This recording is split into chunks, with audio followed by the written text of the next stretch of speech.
नमस्कार दोस्तों, स्वागत है आपका ऑनलाइन टॉक्स में, जहां हम बात करेंगे पर्पस की और इम्पैक्ट की। आज हमारे गेस्ट बहुत ही खास हैं, शालिनी कपूर जी, जो कि फाउंडर हैं यतन एनजीओ की और टेडेक्स स्पीकर हैं। तो स्वागत है आपका शालिनी जी हमारे इस शो में। तो पहला सवाल मेरा आपसे ये है कि आपने जर्नी स्टार्ट करी टीचिंग से, तो टीचिंग से इम्पैक्ट लीडर बनने का सफ़र एक प्लान था या एक लाइफ का पुश? ये बिल्कुल भी प्लान्ड नहीं था और शुरुआती टाइम में तो मुझे पता भी नहीं था कि लाइफ में क्या करना है। So as a student psychology मेरा एक फेवरेट सब्जेक्ट रहा है। मैंने ग्रेजुएशन साइकोलॉजी से किया है और मैं एक टाइम पे साइकोलॉजी में ही कुछ अच्छा करना चाहती थी। ओह वंडरफुल। बट हमारे टाइम में गाइडेंस अवेलेबल नहीं था, ना एआई था, ना गूगल था। सो उसके अभाव में मेरे को समझ में नहीं आया कि मैं साइकोलॉजी सब्जेक्ट में आगे क्या कर सकती हूँ। उसी दौरान मैं एक बैंक में विज़िट करी अपनी मम्मी के साथ और मुझे लगा कि शायद मुझे बैंकिंग में जाना चाहिए।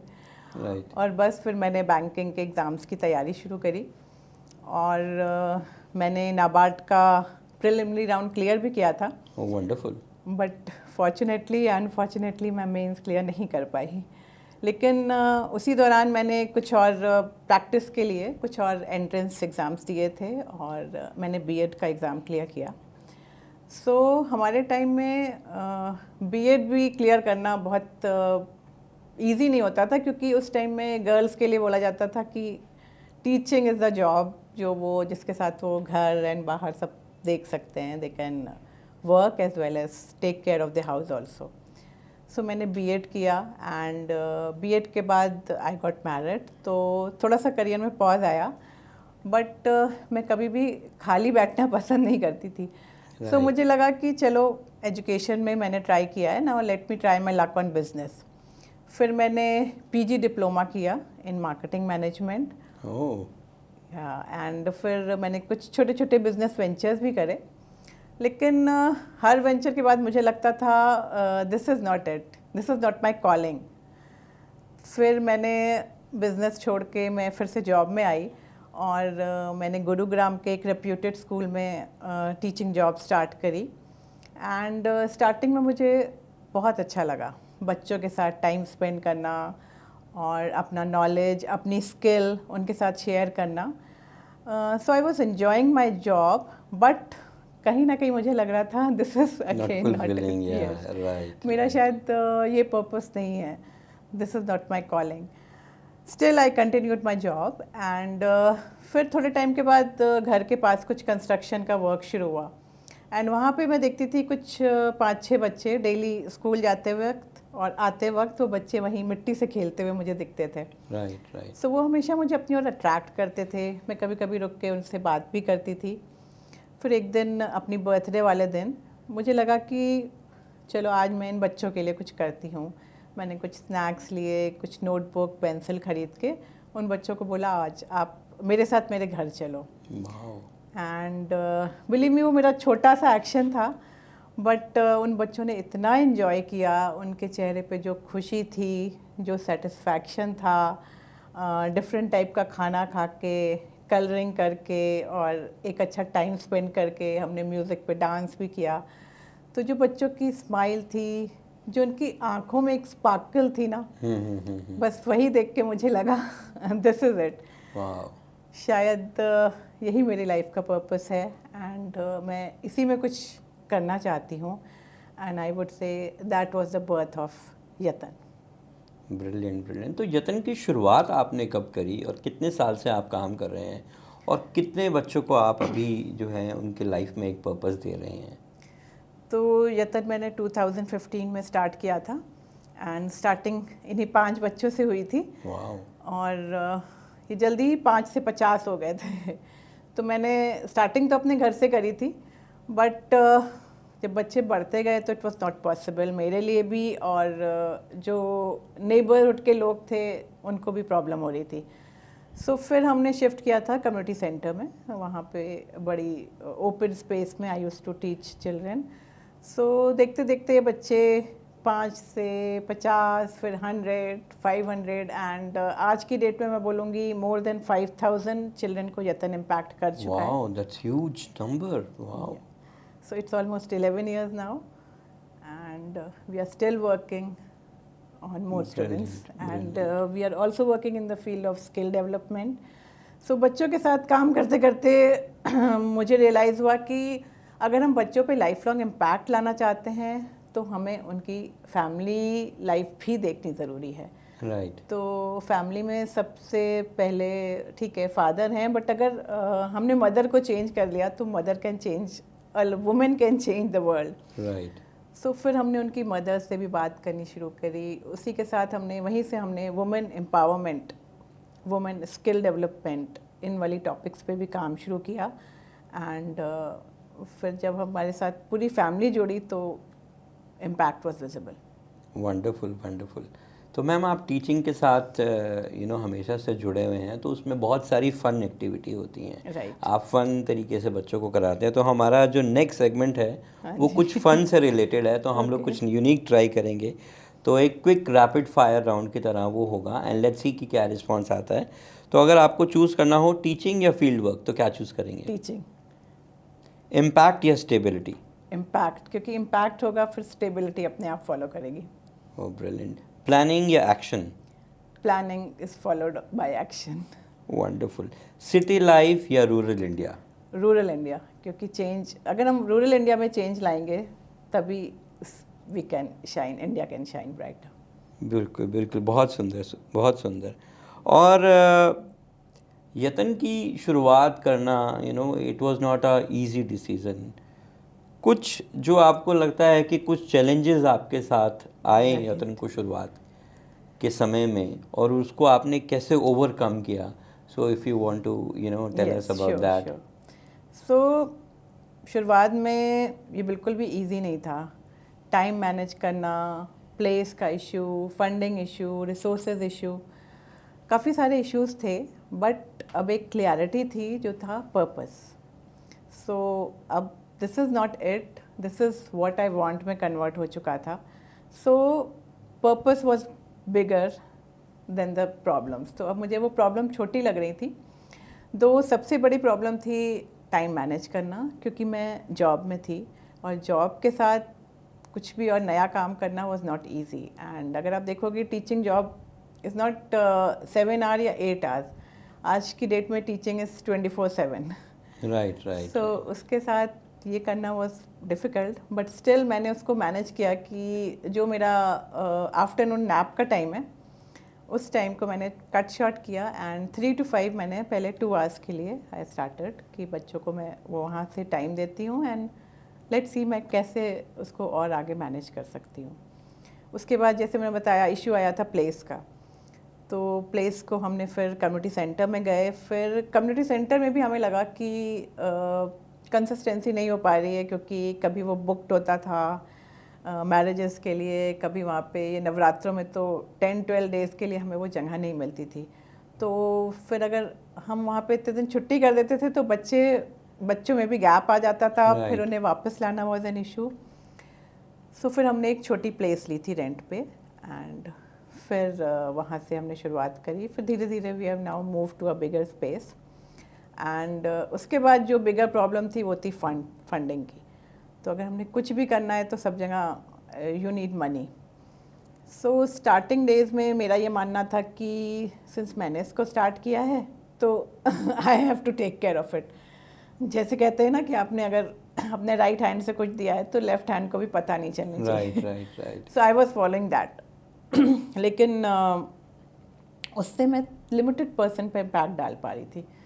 तो मेरी कुछ फ्रेंड्स, कुछ रिलेटिव्स जो मुझे देख रहे थे ये काम करते हुए, they told me, they suggested me कि आपके अंदर इतना पैशन है, ज़ील है, आप इतने अच्छे से इन बच्चों को कर रहे हो, so why don't you are thinking of expanding it. तो मैंने उनसे शेयर किया कि भाई एक्सपैंड करने का मतलब है कि आई नीड मनी. मेरे को अगर कुछ टीचर्स हायर करनी है, जगह चाहिए है, तो सबके लिए आई नीड मनी. और उन बच्चों से तो हमने कभी भी कुछ चार्ज नहीं करना, मतलब they don't have that capacity. तो इसीलिए तो we are working for them.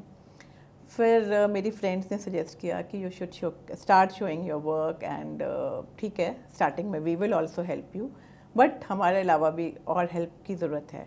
सो उसके बाद यतन सोशल मीडिया पे आया, मेरे बच्चों ने मुझे हेल्प करी इसको सोशल मीडिया पे डालने की। एंड उसके सोशल मीडिया पे आते ही यस लोगों को थोड़ा पता चला, कुछ लोग हमारे साथ जुड़े, किसी ने फंडिंग में जुड़े, कुछ एज वॉल्टियर आए, कुछ एज रिसोर्स पर्सन आए।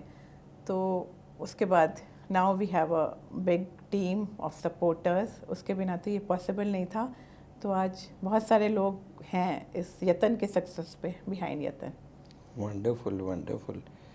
सो बहुत सारी चीज़ें आपकी मुश्किलों के बारे में आपने बताया और स्ट्रगल के बारे में बताया। तो अगर आप चाहें तो एक मूवी, जैसे आजकल मूवी का बहुत ट्रेंड चल रहा है, लोग मूवी से बहुत इंटरेस्टेड हो रहे हैं, और मुझे लगता है कि आपकी स्टोरी इतनी इंस्पायरिंग है कि एक बॉलीवुड मूवी इस पे बन सकती है। तो अगर एक मान लीजिए आपको एक ऑप्शन दिया जाता है कि आपने एक बॉलीवुड मूवी बनानी है, तो वो किस तरीके की आप सोचते हैं और अपना रोल आप ऐसा क्या देखते हैं?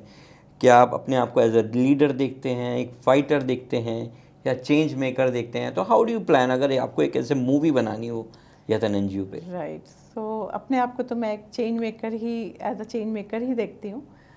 और मूवी का नाम हम रख सकते हैं एक छोटी सी आशा, जहाँ पे हम डिपिक्ट कर सकते हैं कि कैसे किसी भी बच्ची या किसी भी बच्चे के अंदर अगर कोई आशा है, कोई वो कुछ आगे लाइफ में करना चाहता है, तो कैसे स्टेप बाय स्टेप यतन उसको हेल्प कर सकता है from the dream becoming its reality. Wonderful wonderful. So आपने बहुत सारी लाइफ्स में इम्पैक्ट किया है। कुछ ऐसा रियल लाइफ इंसिडेंट, कुछ ऐसी रियल स्टोरी जो आपको आज भी पुश करती है शायद कि मुझे उस बच्चों के लिए, उन बच्चों के लिए काम करना है, एक कॉन्टिन्यूस मोटिवेशन देती है? कुछ ऐसी real life story which you want to share? Yes. So यहाँ पे मैं शेयर करूँगी एक बच्ची की स्टोरी जो हमारे साथ आती थी। वो फर्स्ट 5 बच्चों में भी थी। एंड उसका रियल नाम नहीं बताऊँगी। तो उसका नाम था रानी। और वो बच्ची जब स्टार्टिंग में आई थी तो बड़ी शाय नेचर की थी और खुल के बात भी नहीं करती थी, लेकिन धीरे धीरे फिर वो बच्ची खुलने लगी और वो पढ़ाई में बहुत अच्छी थी। उसकी हैंड राइटिंग वॉज ब्यूटीफुल और ड्राइंग में तो वो एक्सेलेंट थी। कोई भी हम इंटर स्कूल कॉम्पिटिशन या कहीं पे भी यतन के बच्चे जाते थे तो she use to get first prize. तो मुझे लगा कि मुझे इसकी इस चीज़ को, इस हुनर को, इस टैलेंट को आगे बढ़ाना चाहिए। तो हमने कई जगह जहाँ पे भी हो सकता था उसके कार्ड्स, और उसको मैं हमेशा आगे पुश करने की कोशिश करती थी। फिर एक दिन वो हमारे क्लास में ही थी कि कोई रिलेटिव आया उसका, एंड उन्होंने बोला कि ऐसे ऐसे तुम्हारे फादर आज काम पे थे, एंड उसके फादर डेली वेजर थे, एक मजदूर थे, तो वो आज छत से गिर गए हैं। एंड थोड़े टाइम बाद पता चला कि उनकी डेथ हो गई है। फिर मेरे को और थोड़े टाइम बाद पता चला कि रानी को स्कूल से उसकी मम्मी ने निकाल दिया है। तो वो लड़की को हमने गवर्नमेंट स्कूल में एडमिशन करा दिया था एंड इवनिंग में वो हमारे पास आ रही थी। So Yatan take care of the children till grade 5।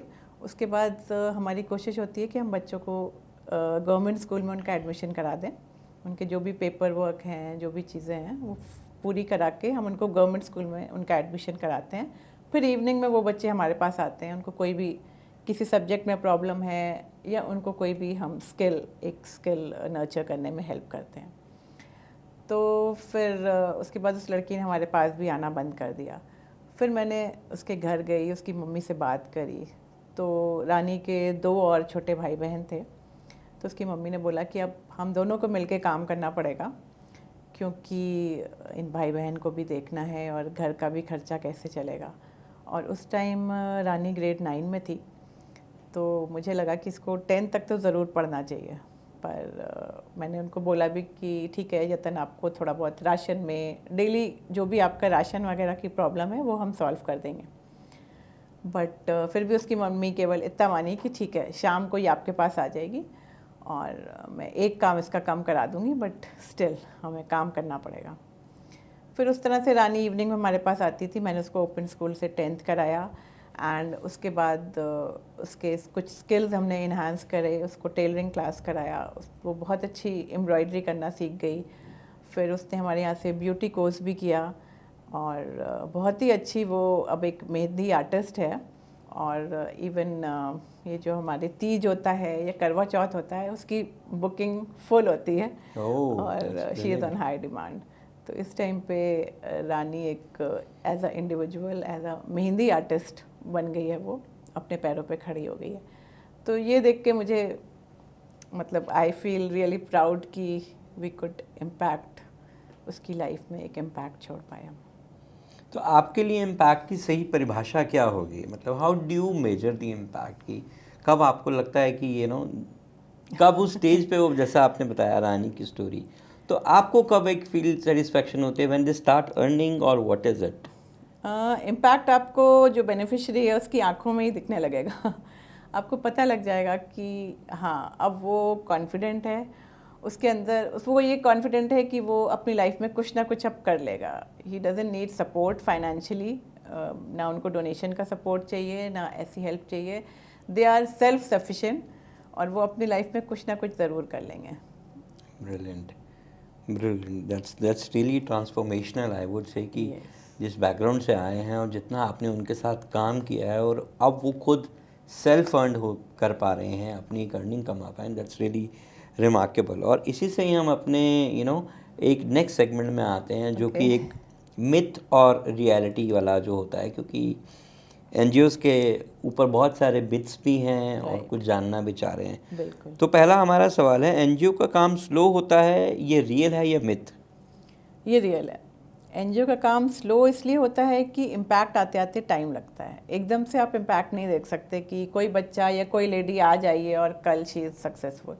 उसको टाइम लगता है। अगर कोई बच्चा आया है तो पूरी एजुकेशन करेगा, फिर वो अपनी हिसाब का टैलेंट यूज़ करेगा। कोई भी लेडी आई है, अगर उसको कोई भी स्किल बेस्ड प्रोग्राम करना है तो पहले तो वो लर्न करती है, फिर प्रैक्टिस करती है, फिर हम उसको मार्केटिंग स्किल्स भी सिखाते हैं कि अगर आपने how to market yourself, हम भी उसको हेल्प करते हैं स्टार्टिंग में लोगों तक पहुंचाने में। अपनी स्टोरीज से अपने व्हाट्सएप स्टेटस पे सब जगह डाल देते हैं उस लेडी का काम या उस लड़की का काम।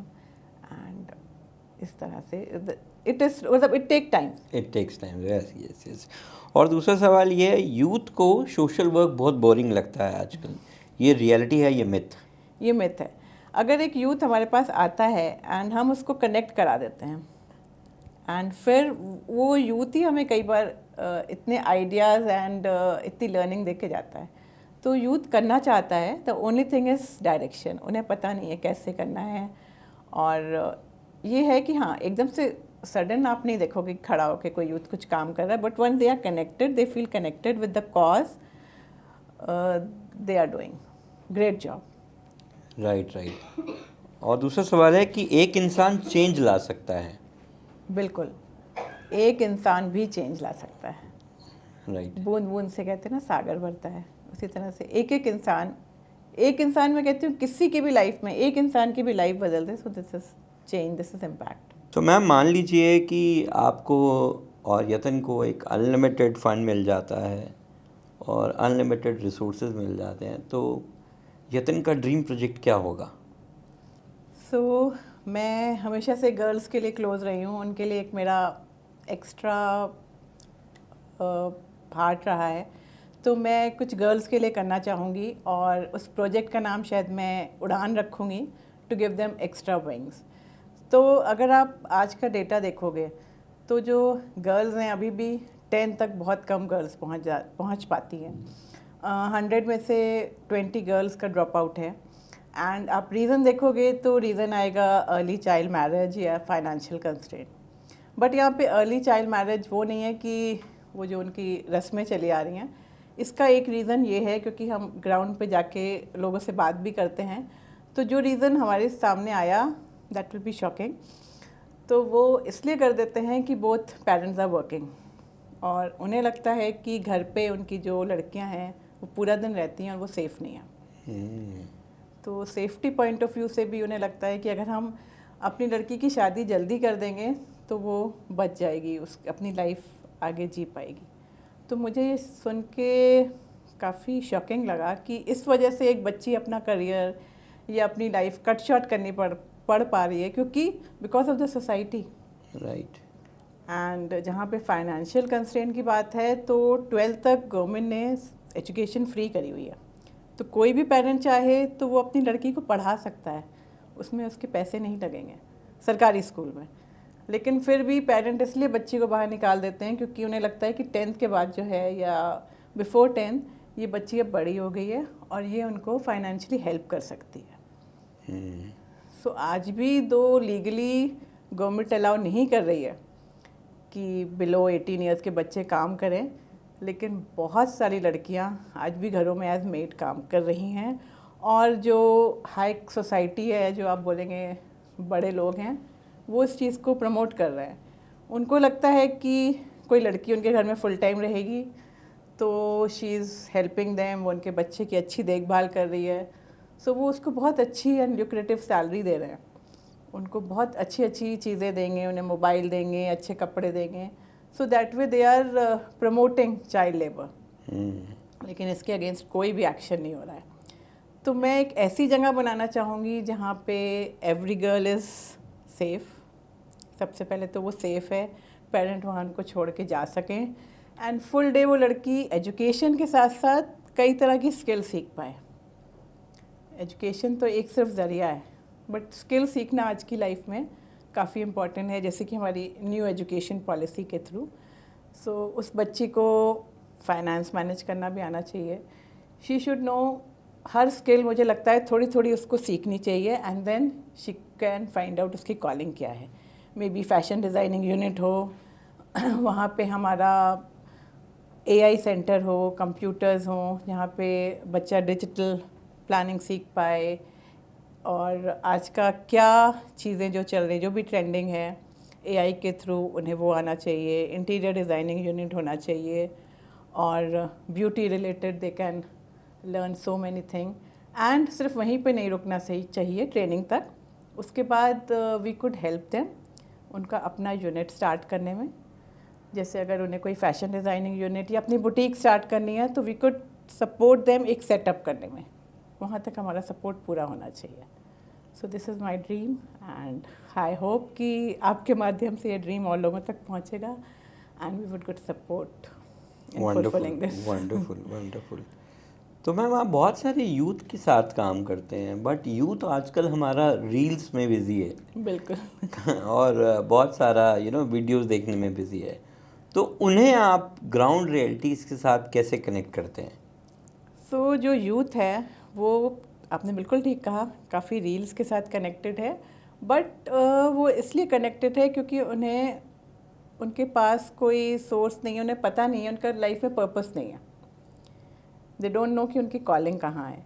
तो जब भी कोई यूथ हमारे पास आता है एज वॉलंटियर, तो सबसे पहले हम उसको, वी डोंट टेल कि आपको यही काम करना है, इस तरह का हमारे यहाँ बिल्कुल कॉन्सेप्ट नहीं है। हम उस यूथ को बोलते हैं सबसे पहले आप एक सर्वे करो हमारे NGO का, आप बच्चों से मिलो, बात करो, अपना ऑब्जर्वेशन रखो, and then come back to us and share that observation. And believe me, जो बच्चा, जो स्टूडेंट पहले आया होता है ना, जिसको कुछ पता ही नहीं है कि है क्या, यहाँ पे करना क्या है, वो इतनी बातें सीख कर आता है। इट्स अ टू वे, ये नहीं है कि कोई वॉलंटियर आ रहा है वो कुछ सिखाना ही आ रहा है, वो वॉलंटियर्स बहुत कुछ सीख कर भी जाते हैं। Wonderful wonderful. सो मैम आप आउटरीच प्रोग्राम में भी काम करते हैं यूथ के साथ। बिल्कुल। तो जब आप आउटरीच प्रोग्राम में काम करते हैं तो उनको सिर्फ एक एक्सपीरियंस मिलता है या उनका एक माइंडसेट भी चेंज होता है? What do you think? So Jatan का एक अपना कम्युनिटी आउटरीच प्रोग्राम है, तो जो भी स्टूडेंट आता है, जैसे मैंने आपको पहले ही बताया कि वो बहुत कुछ सीख के जाता है हमारे यहाँ से। So whenever the volunteer come, उसके बाद जब वो देखते हैं, वो कई सारी उसके साथ कनेक्ट करते हैं बच्चों के साथ, जो भी हमारी प्रोजेक्ट्स चल रहे होते हैं। राइट। वो किसी ना किसी प्रोजेक्ट को उनके साथ अलाइन होता है, वो फिर अपने आप आके बताएंगे कि मैम हमें लगता है कि बच्चों को इस वर्कशॉप की ज़रूरत है। We can take a workshop on जैसे good touch, bad touch. We can take a workshop on digital literacy, या कोई गर्ल्स आएंगी, दे विल से कि मैम हम मेंस्ट्रुअल हाइजीन पे इन बच्चियों का कोई प्रोग्राम लेना चाहते हैं। एंड कई वॉलंटियर्स तो बहुत अच्छे प्रोजेक्ट्स करते हैं बच्चों का पूरा। रिसेंटली हमारे पास एक स्कूल के बच्चे आए थे, उन्होंने पूरा बच्चों का एनुअल इवेंट में उनको हेल्प करी and they even provided the stage of the school जहाँ पे बच्चों ने शोकेस किया, तो वो हमारे बच्चों के लिए भी एक प्राउड मोमेंट था। एंड जिन बच्चों ने उन्हें सिखाया उनके लिए भी लर्निंग थी। They learn empathy, they learn leadership skill. उनको भी नहीं पता था कि दे कैन टीच एनीवन। ठीक है, वो अपने आप तो कर रहे थे बट वो आगे सिखा भी सकते हैं, ये उनके लिए भी एक अचीवमेंट था। राइट। सो मैम, आप बहुत सारे यूथ को, जैसे आपने बताया, आउटरीच प्रोग्राम के थ्रू उनको एक कम्युनिटी में भेजते हैं। सो जब आप उनको कम्युनिटी में भेजते हैं, आपको क्या लगता है, उनका सिर्फ सीवी स्ट्रांग होता है कि उनका एक एक कैरेक्टर भी बिल्ड होता है और एक स्ट्रांग इंसान बन के निकलते हैं वो लोग? बिल्कुल, तो ये दोनों चीज़ें करते हैं। सीवी तो उनका स्ट्रांग होता ही होता है। आजकल आप देखेंगे स्कूल में, कॉलेज में, सब जगह उन्होंने कम्युनिटी सर्विस कंपलसरी करी हुई है। हर बच्चे को they have to devote some hours toward community service. But यहाँ पे जो गैप है वो ये है कि उनके सिलेबस में तो है और टीचर्स बच्चों को बोल देती हैं सिर्फ that you have to do community service, but ना टीचर को पता होता है ना बच्चों को पता है कि उन्हें करना क्या है। So there I try to bridge that gap. And मैं कई बार स्कूल्स में भी जाती हूँ, कई बार कॉलेजेस में भी वहाँ पे प्रोग्राम देती हूँ एंड बच्चों को बताती हूँ कि इसका ट्रू मीनिंग क्या है। ये सिर्फ इसलिए नहीं है that you have to take a certificate, आपको अपना वो क्लियर करना है एग्ज़ाम, ये सिर्फ इसलिए नहीं है। आपको इसमें this is good for you. अगर आपको कोई भी लाइफ स्किल सीखनी है या this is going to help you long way. तो बच्चे जब आते हैं, वो हमारे बच्चों से बात करते हैं, उसके बाद बच्चे खुद ही बोलते हैं कि मैम इनसे आज हम ग्रैटिट्यूड सीख के जा रहे हैं, हम एम्पैथी सीख के जा रहे हैं। बिकॉज वो कहते हैं मैम ये बच्चे इतने खुश कैसे हैं, इनके पास इतने लिमिटेड रिसोर्सेज हैं, दे don't have that fancy uniform, ordinary से बैग हैं, ऑर्डनरी स्टेशनरी है, सिंपल खाना खा रहे हैं, फिर भी जो इनके अंदर खुशी है, जो जुनून है, हमारे अंदर हम फैंसी कारों से आ रहे हैं और इतने हाई प्रोफाइल घरों में रहते हैं, लेकिन फिर भी हम इतने खुश नहीं हैं। तो आज हमने द वे ऑफ ग्रैटिट्यूड सीखा है।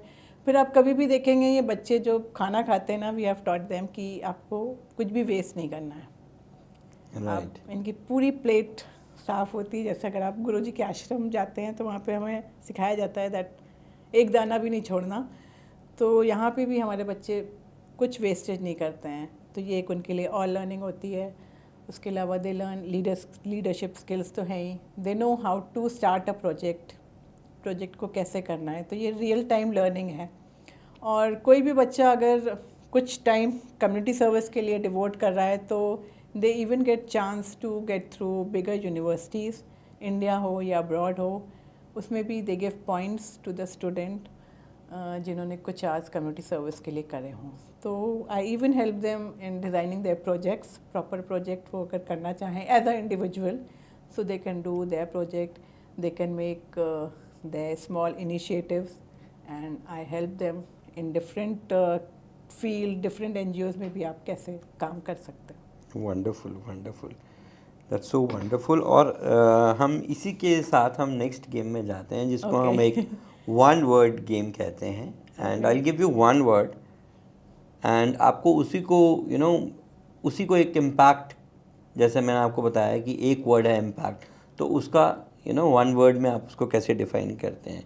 सो are you ready for that game? Okay, so your word is impact. Transformation. Youth. Power. Change. Action. India. Potential. Wow, amazing. So you have rightly said कि youth means power and India means progress.